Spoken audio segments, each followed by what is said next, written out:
Good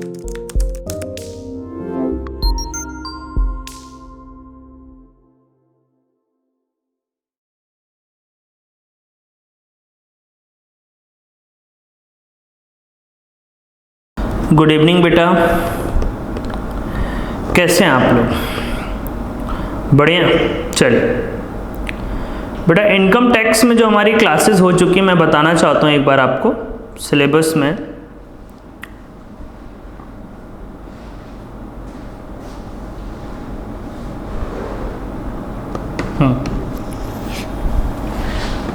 चलिए फटाफट से आप स्टार्ट कर दीजिए। बेटा देखिए, इनकम टैक्स में हमने पहला चैप्टर डन किया था इंट्रोडक्शन ऑफ इनकम टैक्स, वो हमारा हो चुका है। दूसरा चैप्टर बेटा इंपॉर्टेंट डेफिनेशन, वो भी हो चुका है। तो थ्योरी के 2 चैप्टर हो गए।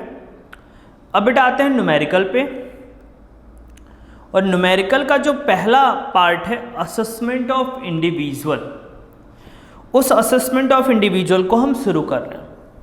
तो first numerical part assessment of individual start कर रहे हैं। ठीक, तो आइए जरा देखिए।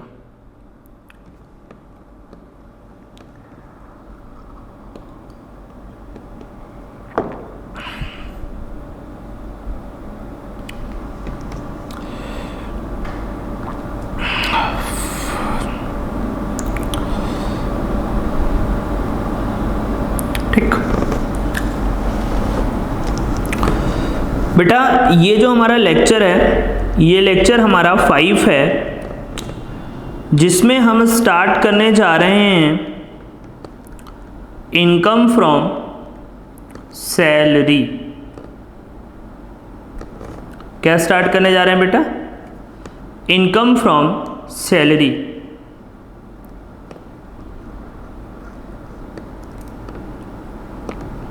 इनकम फ्रॉम सैलरी ये है कहाँ पे, ये समझ लेते हैं। और बेटा मुझे जहाँ तक लगता है बच्चों के काफ़ी अच्छा रिस्पॉन्स है, सबको समझ में भी आ रहा है, किसी को कोई प्रॉब्लम भी नहीं है। ठीक, बढ़िया, और समझ में आएगा बेटा, कोई टेंशन लेने की ज़रूरत नहीं है। सुनिए, इनकम फ्रॉम सैलरी आया कहाँ से? बेटा एक डेफिनेशन आप पढ़े थे ग्रॉस टोटल इनकम का। ठीक, अगर आपको याद हो तो डेफिनेशन में एक बार कराना चाहता हूँ कि ग्रॉस टोटल इनकम किसे कहते हैं।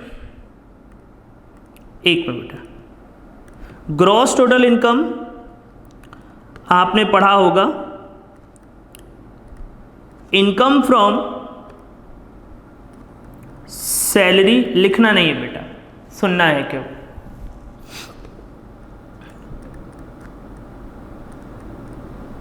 Income from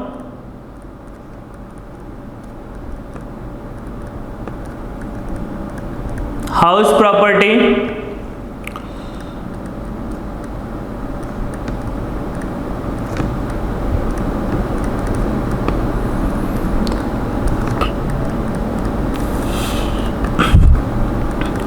income from business and profession,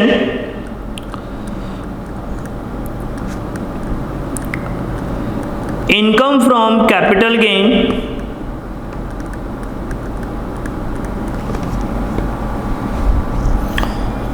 और income from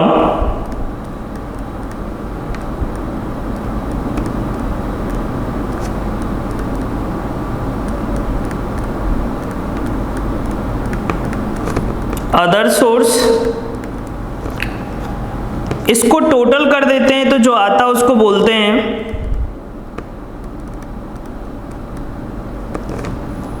gross total income, अगर आपको याद हो तो। और फिर मैंने आपको बताया था बेटा डिडक्शन। सर नोट कर लें। नहीं बेटा, नोट कर चुके हैं आप, काहे बार बार लिखने के पीछे भागते हैं। कुछ चीज़ों को समझने की कोशिश किया करें मेरे प्यारे प्यारे। 80C से लेके 80U तक के खर्चों को यहाँ पे दिखा देते थे। जो आता था उसको क्या कहते थे? Total income. क्या कहते थे? Total income. तो ये अगर आपको याद हो तो GTI जो था मेरा 80B5 में था, टोटल इनकम जो था 242 क्लॉज 45 में था, ठीक है, 45 में। बेटा सुनिएगा, लिखना नहीं बेटा, यहां से लेके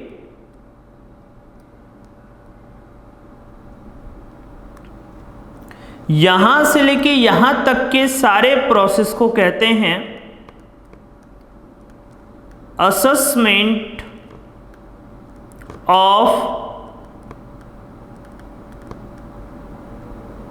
इंडिविजुअल। ठीक, मतलब इनकम फ्रॉम सैलरी से लेके टोटल इनकम तक, उसके बाद भी टैक्स लायबिलिटी है, बहुत सी चीजें हैं, लेकिन हम अभी उतनी बातें नहीं कर रहे हैं।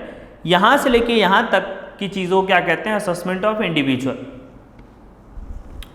तो जो हम पहला चैप्टर पढ़ने जा रहे हैं वो कौन सा पढ़ने जा रहे हैं बेटा? सैलरी। फिर दूसरा चैप्टर क्या पढ़ेंगे? House property. तीसरा बिजनेस एंड प्रोफेशन। चौथा कैपिटल गेन। पांचवा अदर सोर्स। और छठा बेटा डिडक्शन। सब न्यूमेरिकल। हाँ, सारे के सारे पेपर, ये सारे चैप्टर्स क्या है बेटा? न्यूमेरिकल है। ठीक, तो सारे के सारे न्यूमेरिकल है। ठीक, अब आप इसको नोट कर सकते हैं, फिर हम आगे बढ़ते हैं। नोट करने के लिए हम आपको 30 से 40 सेकेंड देंगे, 30 से 40 सेकेंड।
हो गया बेटा? ठीक, आइए बेटा सैलरी स्टार्ट करते हैं। सैलरी, तो पहला जो टॉपिक मैं कराने जा रहा हूं, सेक्शन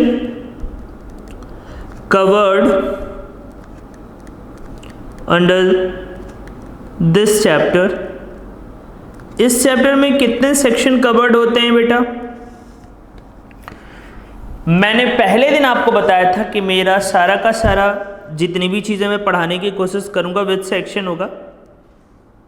इसमें बेटा 3 सेक्शन लगते हैं, 15, 16, 17। सेक्शन 17, सेक्शन 16 और सेक्शन 15। बेटा 3 सेक्शन लगते हैं। कौन कौन से? 15, 16, 17। तो 15, 16, 17 क्या लगता है? सुनेगा। सेक्शन 15 बेटा बोलता है बेसिस ऑफ चार्ज। सेक्शन 16 बोलता है बेटा डिडक्शन। डिडक्शन के 3 पार्ट हैं, 16(1), 16(2),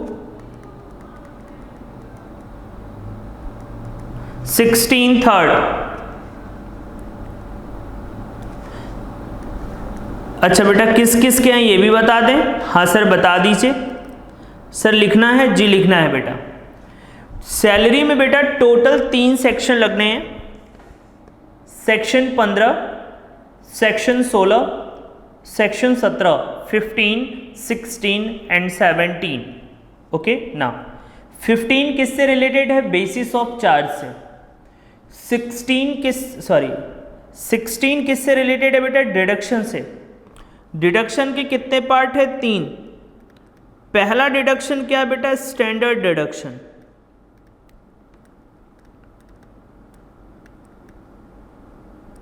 स्टैंडर्ड डिडक्शन। 16 सेकेंड है बेटा इंटरटेनमेंट अलाउंसेस का।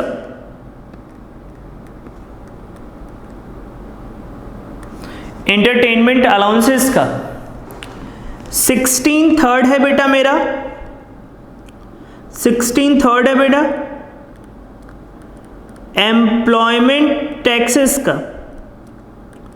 एम्प्लॉयमेंट टैक्सेस का तो 15, 16,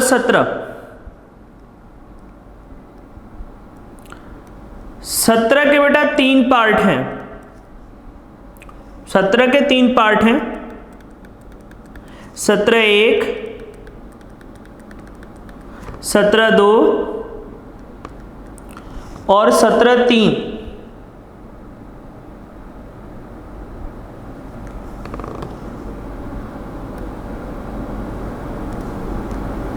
ये रोमन नहीं रहेगा बेटा।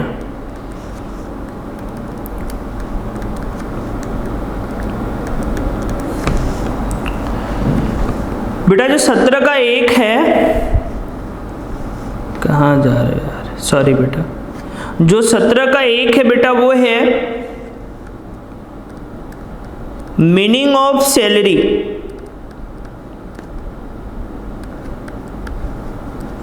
सत्रह का 2 जो बताता वो परक्यूजिट के बारे में बताता है। अब आप कहोगे आए, तो आए मत करो, परक्यूजिट बोलते हैं इसको। 17(3) में बताता है profit in लिeu of salary. Profit in लिeu of salary. तो टोटल सेक्शन बेटा जो है वो 3 है। Section 15, section 16, section 17। मैंने आपको कल भी बताया था, मैं आपको आज भी बता दूं बेटा कि हम इनकम टैक्स एंड लॉ पढ़ रहे हैं, केवल इनकम टैक्स नहीं पढ़ रहे हैं। तो लॉ का मतलब हुआ बेटा सेक्शन। आप मेरे पहले बेसिक क्लास से चलिए तो भी वो चीजें मैंने आपको समझाई हैं। ठीक, बात समझ में आ रही है? जिसमें बेटा 15 में बेसिस ऑफ चार्ज दिया है, 16 में डिडक्शन दिया है, सेक्शन 17 में मीनिंग ऑफ सैलरी है, परक्यूजिट है और प्रॉफिट इन लिeu ऑफ सैलरी। चलिए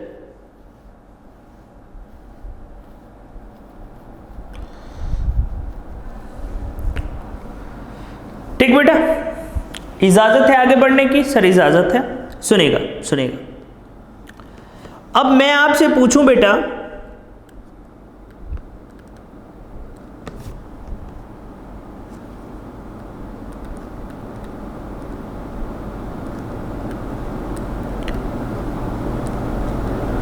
कि किस टाइप की इनकम सैलरी में बेटा चार्ज होगी। मतलब आप कह दो कि किस टाइप की इनकम सैलरी में आती है। किस टाइप का इनकम का मतलब बेटा, जैसे एक मिस्टर एक्स हैं, वो एक कंपनी में काम करते हैं, एबीसी में, एबीसी लिमिटेड में। यहां से इनको मिस्टर एक्स को पैसा मिलता है। क्या उस पैसे को सैलरी बोलेंगे? क्वेश्चन सुनेगा।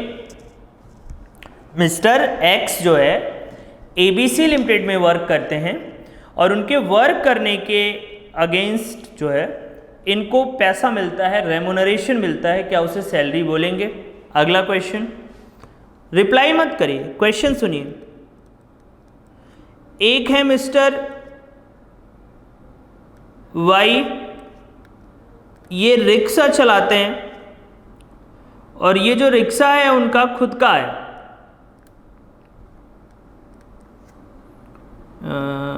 ई रिक्शा, रिक्शा बना तो नहीं पाएंगे बेटा। वहाँ से इनको पैसे मिलते हैं जब ये ई रिक्शा चलाते हैं, क्या उसे सैलरी बोलेंगे? ठीक। एक और एग्जांपल ले लेते हैं बेटा। ठीक, हमारे यहाँ राहुल गांधी जी एमपी हैं। एमपी मतलब समझते हैं? Member of parliament. MP parliament है कि नहीं सर? है। तो वहाँ पे ये एमपी हैं। क्या हैं? एमपी, जिसके बदले इनको पैसे मिलते हैं, संसद में जाने के पैसे मिलते हैं। क्या इस पैसे को सैलरी बोलेंगे या नहीं बोलेंगे? बस ये 3 एग्जाम्पल सफिशिएंट है। एक बंदा ऐसा है जो एक कंपनी में काम करता है, उस कंपनी से उसको पैसे मिलते हैं, क्या वो पैसे सैलरी होगा? दूसरा, एक बंदा खुद का रिक्शा चलाता है, उस रिक्शे से वो पैसे कमाता है, या किराए पे लेके रिक्शा चलाता है, उससे वो पैसे कमाता है, क्या उस पैसे को सैलरी बोलेंगे? एक बंदा है जो सांसद है, मेंबर ऑफ पार्लियामेंट है, एमपी, और पार्लियामेंट से उसको पेमेंट होता है, तो क्या उसे सैलरी बोलेंगे? तो ये तमाम क्वेश्चन जो प्रैक्टिकल लाइफ में हो, उससे मैं अपने टॉपिक को शुरू कर रहा हूँ। ठीक है, तो अब ये एग्जांपल रहने दीजिए और मेरे साथ साथ लिखिए मीनिंग ऑफ सैलरी। लिखिए एनी रेमुनरेशन, लिख लीजिए, आते हैं एग्जांपल पे। Any remuneration paid by an employer, paid by an employer, employer को बेटा हाईलाइट करिएगा, टू हिज एम्प्लॉय, एम्प्लॉय को भी हाईलाइट करिएगा, to his employ, in consideration, in consideration of his service, of his service is called salary, is called salary. ठीक, is called salary. कह रहा है बेटा, लिख लिया आप लोग, कह रहा है कि any remuneration paid by an employer, paid by an employer to his employee, to his employee in consideration of his service is called salary. उसके सर्विस के बदले में जो भी चीज़ें दी जाएंगी उन्हें क्या बोलेंगे बेटा? उन्हें हम सैलरी बोलेंगे। अगर हम इसको पिक्चर में अभी रुके रहिए, अभी जल्दीबाजी में कोई डिसीजन मत लीजिएगा, थोड़ी क्लासेस बड़ी होंगी हमारी, लेकिन हम किसी चीज़ को ड्रॉप नहीं करेंगे। ये हुआ एम्प्लॉई,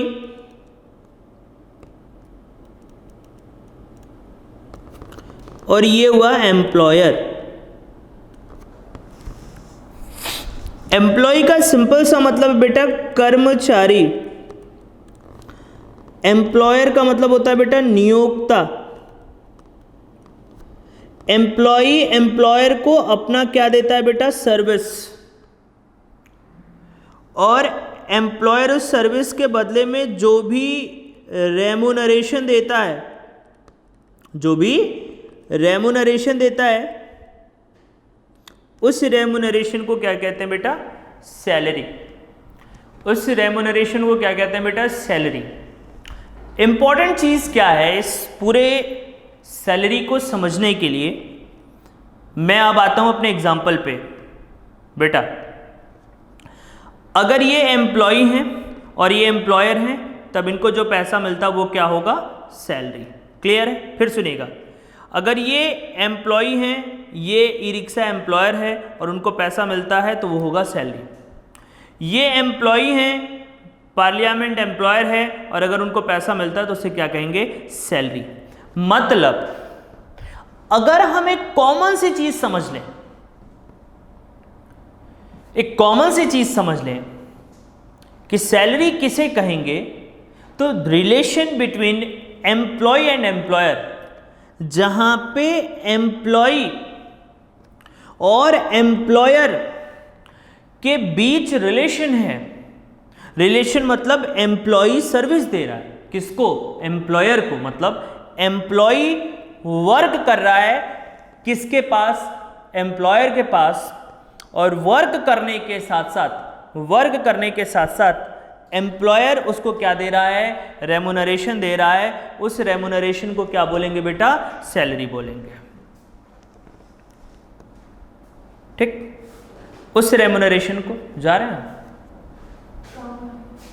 कितना टाइम हो गया, मेरा तो हो गया, आपसे वो बात हो जाएगी बाद में, तो लैपटॉप ले लो और पहुंचा देंगे। ठीक, सुनेगा बेटा, एम्प्लॉय एंड एम्प्लॉयर के बीच में अगर रिलेशनशिप है, मतलब एम्प्लॉय सर्विस देता है एम्प्लॉयर को और उसके बदले एम्प्लॉयर जो भी रेमुनरेशन देगा, उस रेमुनरेशन को क्या बोलेंगे बेटा, सैलरी बोलेंगे। ठीक, क्लियर है यहां तक बेटा? यस सर, क्लियर है।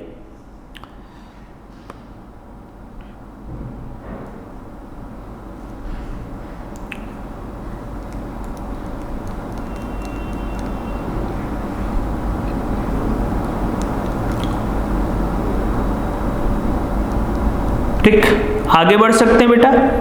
तो मतलब मेन चीज ये हुआ कि अगर मुझे सैलरी टैक्सेबल होना है तो जो रिमार्क वाली बात है वो क्या है कि the relationship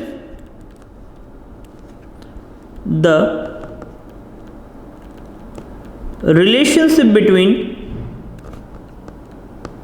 employ and employer होना चाहिए। The relationship between employ and employer होना चाहिए। अब बेटा रिलेशनशिप का मतलब क्या है? रिलेशनशिप का मतलब है कि,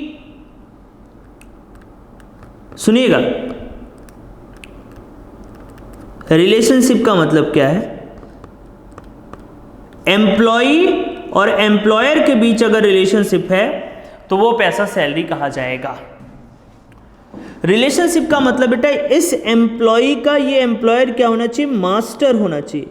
मास्टर मतलब सुनिएगा, वर्क क्या करना है, किस टाइप का वर्क है, ये कौन डिसाइड करेगा, एम्प्लॉयर। वर्क का मेथड क्या होगा, किस तरीके से वर्क करना है, ये कौन डिसाइड करता है, एम्प्लॉयर। वर्क की टाइमिंग क्या होगी,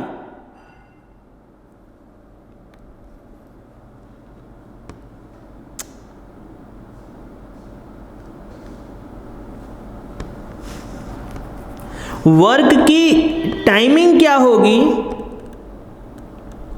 वो कौन डिसाइड करेगा बेटा, एम्प्लॉयर। अब ऐसा नहीं है कि आप सुबह सुबह टहलने निकले हैं ट्रैक सूट के साथ, मन क्या चलो आओ यार ऑफिस घूम आते हैं, काम करके आते हैं ऑफिस, कोई दिक्कत नहीं, हम अपने मन से काम करेंगे। नहीं, जो टाइम का, अगर आपको 10 से 4 के बीच में बुलाया गया तो 10 से 4 के बीच में ही जाएंगे। आपको मान लीजिए कंप्यूटर ऑपरेटर के तौर पे रखा गया है, आपको ये नहीं हम कंप्यूटर ऑपरेटर नहीं बनेंगे, हम सॉफ्टवेयर इंजीनियर बनेंगे, तो ये पॉसिबल नहीं है। जो वर्क आपको दिया गया है, जो वर्क दिया गया है वो वर्क आपको करना होगा। सिंपल लैंग्वेज में, एक बात में अगर कहें, एक बात में कहें तो एम्प्लॉय के ऊपर एम्प्लॉयर का फुल कंट्रोल होता है। फुल कंट्रोल का ये मतलब नहीं कि एम्प्लॉय की लाइफ के ऊपर, नहीं, एम्प्लॉय के वर्क के ऊपर एम्प्लॉयर का फुल कंट्रोल होता है। मतलब जो वर्क एम्प्लॉय करता है उस वर्क को एम्प्लॉयर सुपरवाइज करता है, उस वर्क को एम्प्लॉयर कंट्रोल करता है, उस वर्क को एम्प्लॉयर क्या करता है, कंट्रोल करता है।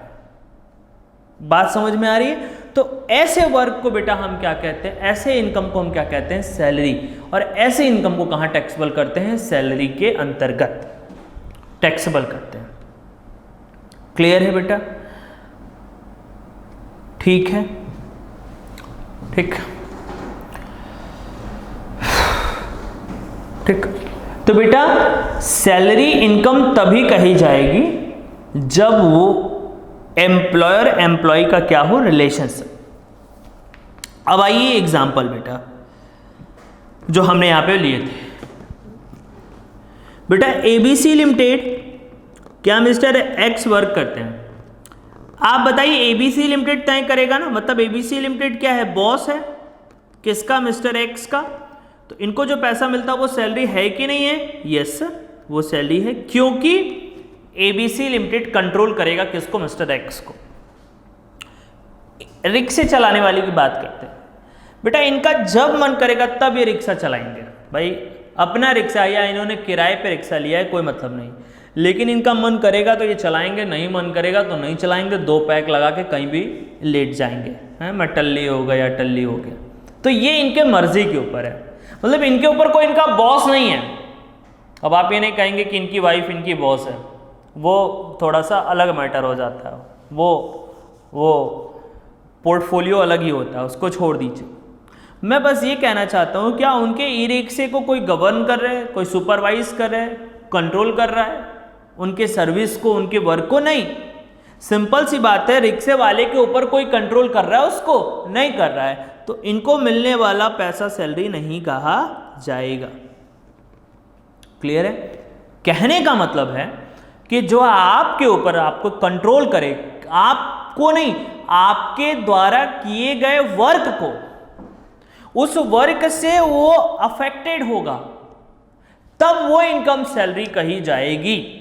इतना आसान नहीं है कि तुरंत समझ लिए। अब बेटा मेंबर ऑफ पार्लियामेंट, आपको मैं बता दूं, हमारे इंडिया में बहुत ध्यान से सुनेगा, इंपॉर्टेंट बात बता रहे हैं। हमारे इंडिया में जो पार्लियामेंट है वो सुप्रीम बॉडी है, वो सुप्रीम बॉडी है। तो सुप्रीम बॉडी मतलब उसके ऊपर कुछ है ही नहीं है। तो पार्लियामेंट में बैठने वाले लोग भी, मतलब हमारे एमपी क्या हुए, सुप्रीम हो गए, मतलब उनके ऊपर कोई है ही नहीं। क्योंकि हमारे देश में जो भी लॉ होगा, जो भी रूल्स बनेगा, जो भी चीज़ें बनती हैं वो पार्लियामेंट से बनती हैं, उसके ऊपर कुछ है भी नहीं, कुछ भी नहीं है। तो इसलिए बेटा मेंबर ऑफ पार्लियामेंट को मिलने वाली सैलरी, बेटा मिलने वाली सैलरी कभी भी, मिलने वाला पैसा कभी भी सैलरी नहीं कहा जाएगा। क्योंकि मैंने एक सबसे इंपॉर्टेंट बात कहा था कि अगर राहुल जी एम्प्लॉय हैं तो सैलरी होने के लिए इनका क्या चाहिए, एम्प्लॉयर चाहिए। तो एम्प्लॉयर कोई है नहीं, क्योंकि मेंबर ऑफ पार्लियामेंट सुप्रीम होता, मतलब सांसद सुप्रीम है, उसको लॉ बनाने का पावर है। तो सांसद को मिलने वाला पैसा सैलरी नहीं कहा जाएगा, मतलब वो सैलरी के अंतर्गत टैक्सेबल नहीं होगा। तो फिर सर कहाँ टैक्सेबल होगा, वो बात की बात है, बट वो इनकम इनकी सैलरी में नहीं आएगी। तो कुल मिला के अगर एक लाइन में मैं कहूँ, कुल मिला के अगर एक लाइन में मैं कहूँ कि सर सैलरी होने के लिए हमारा एम्प्लॉयर का होना ज़रूरी है, और वो एम्प्लॉयर हमारा मास्टर होना चाहिए, हमारा कंट्रोलर होना चाहिए, हमारा सुपरवाइजर होना चाहिए, तभी हम उस इनकम को सैलरी के अंतर्गत लाते हैं। अदरवाइज वो इनकम सैलरी में टैक्सेबल नहीं होगी। ठीक है, आगे बढ़ सकते हैं। इजाज़त है सर, इजाज़त है। अब बेटा हम बात करते हैं, ये था मीनिंग बेटा, मीनिंग जो था ये बेटा, ये सेक्शन 17(1) 17(a) का भी हुआ है, ऐसे टुकड़ों में होगा बेटा। अब हम बात करते हैं सेक्शन 15,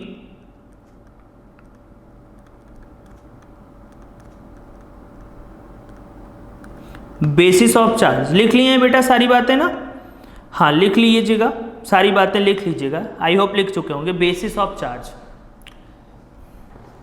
मतलब बेटा सैलरी के चार्ज करने का बेसिस क्या है।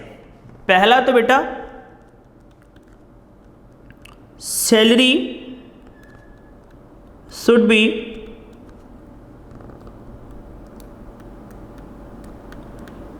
in the should be related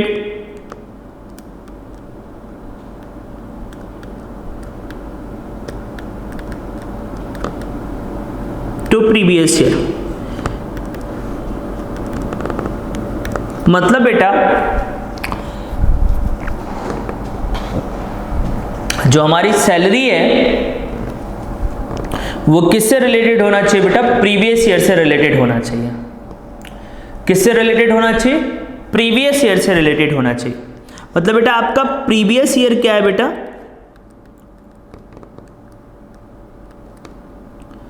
to 2019 से लेके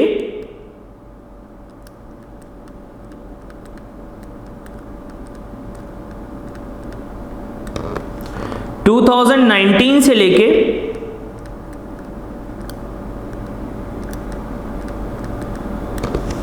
2020, मतलब हमारा प्रीवियस ईयर क्या है? 19 और 20।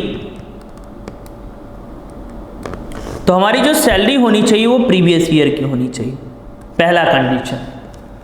मतलब प्रीवियस ईयर का मतलब बेटा 1 अप्रैल 2019 से लेके 31 मार्च 2020, 31 मार्च आ जाइए, 31 मार्च 2020 होना चाहिए, ठीक।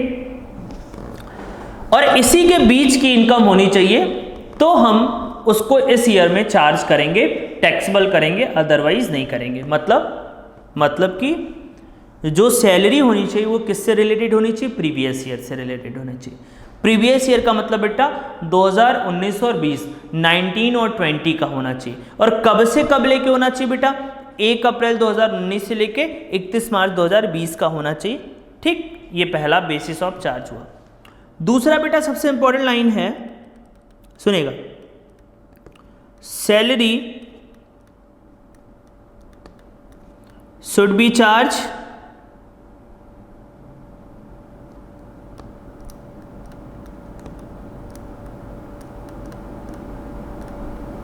salary should be charged on the basis A और B। A में क्या है? ड्यू बेसिस और पेड बेसिस।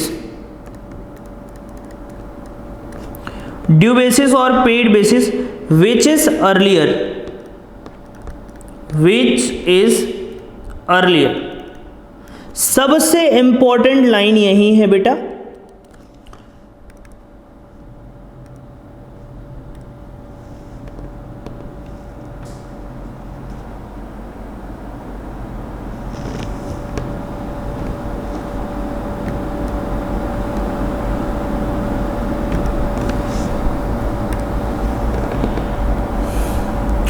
क्या है बेटा कि salary should be charge on the basis of due basis और paid basis which is earlier, जो पहले होगा। इसी के बेसिस पे सैलरी क्या होगा? चार्ज होगा, अदरवाइज सैलरी चार्ज नहीं होगा। अब आइएगा ध्यान से सुनिएगा, ड्यू बेसिस का मतलब क्या होता है और पेड बेसिस, इनमें से जो पहले होगा, या तो ड्यू पहले होगा या तो पेड पहले होगा। जो पहले होगा वही सैलरी यहां पे चार्ज होगी। बहुत ध्यान से समझिएगा। एग्जाम्पल नंबर 1, ठीक, ये है मिस्टर एक्स। अब लिखना बंद कर दीजिए, समझना शुरू कर दीजिए।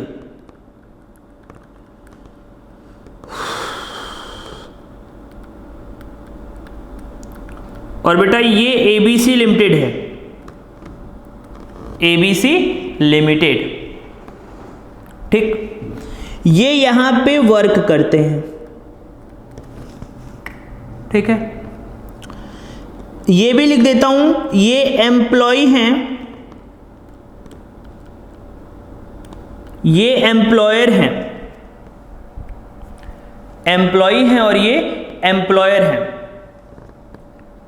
क्लियर है? अच्छा, एम्प्लॉय हैं और ये एम्प्लॉयर हैं। क्लियर है यहां तक? ये इनको जो पैसा देते हैं उसे हम क्या बोलेंगे बेटा? सैलरी। क्लियर है यहां तक? ओके सर, सुनिएगा ध्यान से। मिस्टर एक्स ने वर्क किया 12 महीने, मान लीजिए इनकी सैलरी 30,000 है, तो टोटल सैलरी इनका ड्यू कितना हो गया बेटा? 3,60,000। जितने महीने ये वर्क करेंगे उतने महीने की सैलरी ड्यू हो जाएगी। भाई वर्क कर लिया तो सैलरी ड्यू हो गई, लेकिन पेड केवल 10 मंथ्स का हुआ, 3 लाख। अब बताइए टैक्स किस पे देंगे? ड्यू बेसिस पे देंगे या पेड बेसिस पे देंगे? बच्चा कहेगा सर जितना मिला उस पे देंगे। नहीं, कितने पे देंगे? ड्यू बेसिस पे। तो टैक्स कितने महीने का देंगे? 12 महीने का। सुन लीजिए बेटा, ड्यू कितने महीने का हुआ है? 12 महीने का। पेड कितने महीने का हुआ है? 10 महीने का हुआ है।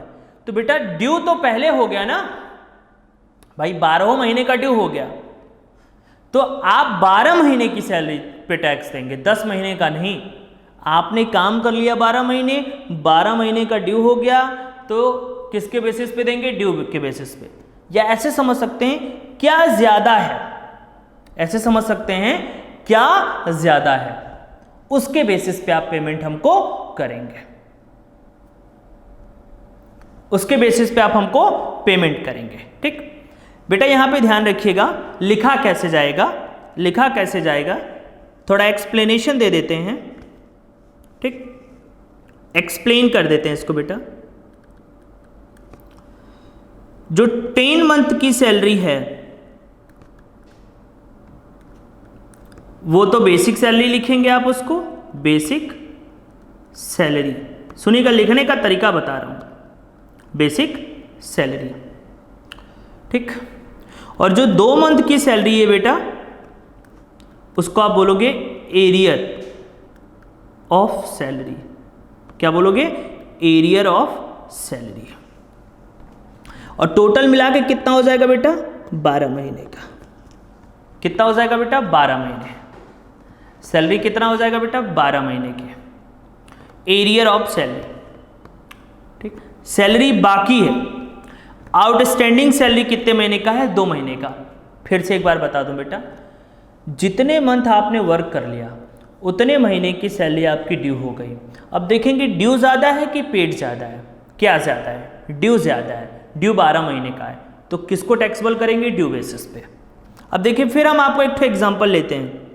अब की बार आप मुझको मने मन जो है अच्छे अच्छे बहुत बढ़िया बढ़िया शब्दों के साथ आप जो है हमको याद करेंगे। क्यों सर? बता रहे हैं। ये देखिए, ये है मिस्टर एक्स,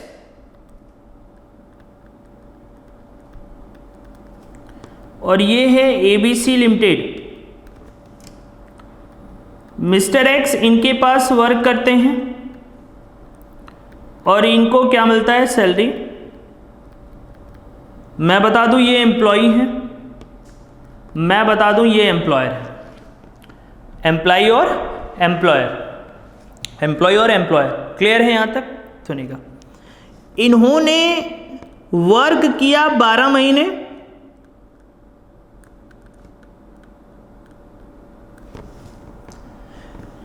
लेकिन ये वर्क किया 12 महीने, तो सैलरी ड्यू कितने मंथ की हो गई बेटा? 12 महीने की। बट बेटा इनको कुछ दिक्कत थी मिस्टर एक्स को, तो एबीसी से बोले सर कुछ दिक्कत है, घर में प्रॉब्लम है, थोड़ी सी समस्याएं आ गई हैं, हमको थोड़ा सैलरी बढ़ा के दे दीजिए। तो कहा कितने महीने का? बोला सर 15 मंथ का हमको बढ़ा के दे दीजिए। कहे ठीक है कोई बात नहीं, 4,50,000। अब बताओ किस बेसिस पे टैक्स दोगे बेटा? ड्यू बेसिस कितने महीने का? 12 महीने का। पेड बेसिस कितने महीने का? 15 महीने का। कितने महीने का? 15 महीने का। अब सुनना जरा, अब देखो ये 12 महीने और ये 15 महीने। अब बताओ ज़्यादा क्या है, ड्यू ज़्यादा है या पेड ज़्यादा है? सर पेड ज़्यादा है, तो टैक्स किस पे दोगे? पेड बेसिस पे। टैक्स किस पे दोगे? पेड बेसिस पे। फिर से सुन लीजिए बेटा, जो ज़्यादा होगा ड्यू और पेड, इनमें से जो पहले होगा, या ऐसे समझ सकते हो जो ज़्यादा होगा उसके बेसिस पे टैक्स देंगे। जैसे पहले वाले केस में किस बेसिस पे बेटा? ड्यू बेसिस पे। दूसरे वाले केस में बेटा किस बेसिस पे? दूसरे वाले में किस बेसिस पे बेटा? पेड बेसिस पे। तो मेरा कहने का मतलब है basis of charge salary due और पेड बेसिस पे चार्ज होता है, लेकिन रूल क्या? विच इज अर्लियर, जो पहले हो जाए। अब देखो यहां पे सुनो, सैलरी ड्यू कितने महीने की थी? 12 महीने की। और पेड कितने मंथ का हो गया? 15 महीने का। ड्यू था 12 महीने, 3 महीने का एडवांस पेमेंट हो गया ना। ड्यू नहीं हुआ, पेमेंट हो गया। ड्यू नहीं हुआ, पेमेंट हो गया। ड्यू नहीं हुआ, पेमेंट हो गया। तो इसमें होगा क्या बेटा? 12 महीने का किस बेसिस पे टैक्सेबल हो जाएगा? ड्यू बेसिस पे। और 3 महीने का किस बेसिस पे टैक्सेबल हो जाएगा? पेड बेसिस पे। किस बेसिस पे? पेड, क्योंकि पेड क्या हो गया? पहले हो गया। इसमें समझ लीजिए बेटा, 10 महीने का किस बेसिस पे टैक्सेबल हो जाएगा? पेड। और 2 महीने का किस बेसिस पे हो जाएगा? Due basis. क्योंकि पेड कितने महीने का है? 10 महीने का, और 2 महीने का क्या है? ड्यू है। ड्यू पहले हो गया लेकिन पेमेंट नहीं हुआ है। तो ड्यू और पेड जो पहले हो उसके बेसिस पे हम सैलरी को क्या करेंगे? चार्ज करेंगे। ठीक। और यहां पे जो पेड आएगा बेटा, इसी को क्या बोलोगे आप? Advance salary. क्या बोलोगे? Advance salary.